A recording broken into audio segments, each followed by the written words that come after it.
Hi, I'm Kim Khan. And I'm Sharon. We're the co-founders of doshebu, and we're here to talk to you about our World Cup Chicken Challenge, or Coupe de Monde, based on either Sharon's book or the French term for World Cup. Basically, we took a group each out of a hat and had to create a chicken dish based on the influences of the 4 countries we got. So I got Group E. Which I thought was very fortuitous. I think so. And you got Group A, right? I got Group A, yes. Cool. So here we have a picture of the end results of our Coupe de Monde. 2 plates side by side that were to be judged. The one on the left is Kim's, and the one on the right is mine. I think they both look quite appetizing, but they're very different kind of techniques. And very different tasting dishes. Yeah, they tasted really, really different. So I think it would be cool if you explained your method. Yeah, I kind of wanted to have a lot of stuff in the stuffing, and that was from the influences I have. You can see there, for part of my stuffing, very prominently on top of hearts of palm. That's from Brazil. It's a Brazilian influence that I got. That was mainly a bread and hearts and palms and chorizo sausage stuffing, because Mexico was also one of my groups. So that was kind of how I wanted to tackle that when I roasted the chicken. And you can also see I put in, using Sharon's method of, instead of inserting garlic into the breast of the roast chicken, I put in cloves, which was another influence that I got. I thought that was very cool. Cloves. Like an orange. yeah, exactly. I like that technique. It made the room smell very fresh and poultry-like. Yes, that's lovely. And there's also turmeric on top, which is another Brazilian influence. Okay, cool. So this is me at the start of the dish. Because I had friends, I was using the method of the Coupe de Monde or the, I forgot the name of it. Poulet pot. Poulet pots. So what I did was brown the chicken with a coconut oil as a nod to Honduras. And then I'm going to create a poulet pot with this chicken. So in the next couple of slides, you will see me putting in the wine and the chicken stock.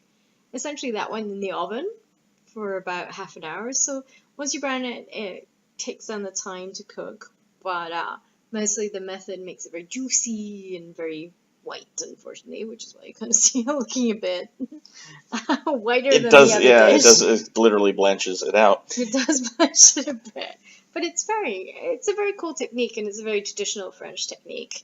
The other thing that I did was a potato cake with cheese in it, cheese potato, and I put a little bit of, I think it was, what was it, a spicy seasoning in there, because we kind of like a little spicy, and I thought I needed it. So this is a yapanagos, which is a very traditional Ecuadorian pancake.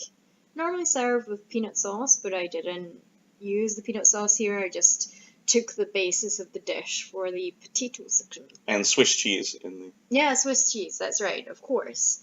So here we have it, the end result. Underneath there is the potato pancake. On the top you see a chicken breast.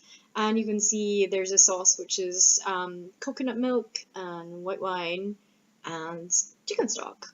And this being the winning dish, actually. I know, you're right. It was presented in a very traditional Ecuadorian style, which has been about a traditional Easter dish, where they have normally beans, but they have a lot of hearts of palm and beans and eggs in it, and it looks very traditional. It was, yeah, it did turn into a bit like a stew, but I think the winning thing was the chicken was just really tender, and it absorbed a lot of the flavors in the poulet pot style, and so that was really good.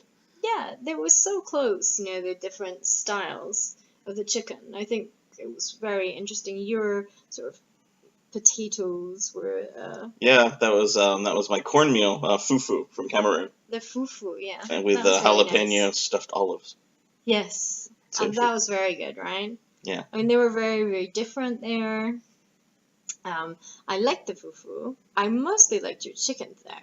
But I thought it was very hard to choose because your style was very close to the technique that I put in the book. And I just, of course, blew away the technique. And I'm just like, I don't care. I'm going to do it like this, a little differently. And I had nothing to do with it. So, I mean, when it came down to it, it was really hard to choose between the two. Because you're just very... I think, yeah, if you're going to put in football terms, Sharon won tactically. Coming out with a formation that I was not expecting at all. I had prepared for this classic kind of Sharon's by-the-book formation with my chicken and side dishes. Yeah, and I got beaten by a peasant stew. I'm sorry about that. You know, I read The Art of War as well. Yeah. I misled you there as my competition that this was the standard and then totally did something totally different. So this was a really fun contest, and they will actually work with any international tournament. But I really enjoyed it, and I'd like to try it and maybe tackle it again with a different kind of main dish instead of chicken or something like that. Something else, you know, beef or even a kind of veggie dish. Something would be cool. That would be cool. I look forward to it. Well, you made a really great dish. I was really impressed with your choices. Thank you. I was happy to come in second. Yeah, me too. Run-up. You came in second. After all, it's my bag. I should win. No, I won. Fair and square, that's it. No, okay. You did a really good dish. Thank you. So, thanks for listening, everybody, and we hope you enjoyed this, and we hope it gives you some inspiration for some global cooking.